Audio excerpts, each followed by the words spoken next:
నమస్తే అండి. Welcome to my channel. పప్పు, సాంబార్, రసం, రోటి పచ్చళ్ళు వంటి వాటికి సైడ్ డిష్‌గా ఎంతో టేస్టీగా ఉండే పచ్చి అరటికాయతో ఫ్రై ఎలా ప్రిపేర్ చేసుకోవాలో ఈ వీడియోలో చూద్దాం. ఈ ఫ్రైని ప్రిపేర్ చేసుకోవడానికి 3 మీడియం సైజు ఉన్న పచ్చి అరటికాయలు తీసుకొని వీడియోలో చూపిస్తున్న విధంగా వాటి చివర్లు తీసివేసుకోవాలి. చివర్లు తీసివేసుకున్న తర్వాత అరటికాయకి చాకుతో ఇలా పొడవుగా ఘాట్లు పెట్టుకుంటే తొక్క ఈజీగా వస్తుందండి.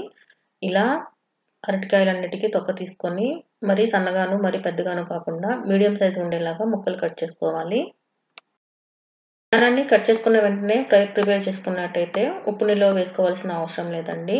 కట్ చేసి పెట్టుకొని కొంత టైం తర్వాత ఫ్రైని ప్రిపేర్ చేసుకోవాలి అనుకుంటే ఇలా కట్ చేసుకున్న ముక్కల్ని ఉప్పు నీళ్ళలో వేసుకొని పెట్టుకోండి. ఇలా మరీ సన్నగాను పెద్దగాను కాకుండా మీడియం సైజు ముక్కలుగా కట్ చేసుకొని పెట్టుకోవాలి. ముక్కలు ఇలా కట్ చేసుకోవడం వల్ల ఫ్రై క్రిస్పీగా చాలా బాగుంటుందండి. ఫ్రైని ప్రిపేర్ చేసుకోవడానికి బాండిల్లో 3 టేబుల్ స్పూన్ల ఆయిల్ వేసుకొని వేడి చేసుకోవాలి. ఆయిల్ వేడైన తర్వాత అందులో అన్ని కలిపిన పోపు దినుసులు 2 స్పూన్లు వేసుకొని అవి కొంచెం ఫ్రై అయిన తర్వాత ముందుగా మనం కట్ చేసి పెట్టుకున్న అరటికాయ ముక్కల్ని వేసుకొని అందులోనే అర స్పూన్ పసుపును కూడా వేసుకొని కలుపుకోవాలి. అంతా ముక్కలకి బాగా పట్టిన తర్వాత మూత పెట్టుకొని 2 నిమిషాలు మీడియం ఫ్లేమ్ మీద ఫ్రై చేసుకోవాలి.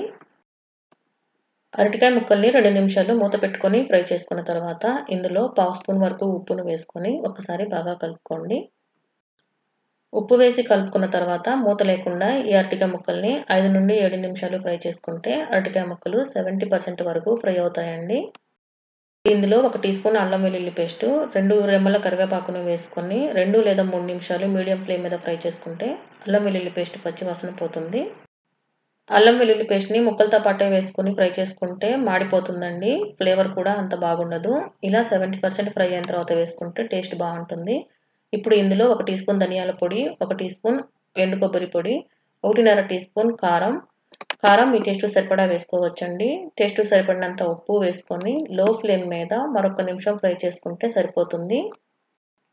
లో ఫ్లేమ్ మీద మసాలాలన్నీ 1 నిమిషం ఫ్రై చేసుకున్న తర్వాత స్టవ్ ఆఫ్ చేసేసుకొని సర్వ్ చేసుకోవచ్చండి.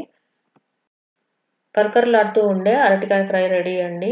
పప్పు కూరలు, సాంబార్, రసం, పచ్చళ్ళు వంటి వాటితో సైడ్ డిష్‌గా సర్వ్ చేసుకుంటే టేస్ట్ చాలా బాగుంటుంది. మరిన్ని టేస్టీ హెల్తీ రెసిపీస్ కోసం ప్లీజ్ నా ఛానల్‌ని సబ్స్క్రైబ్ చేసుకోగలరు. Thanks for watching.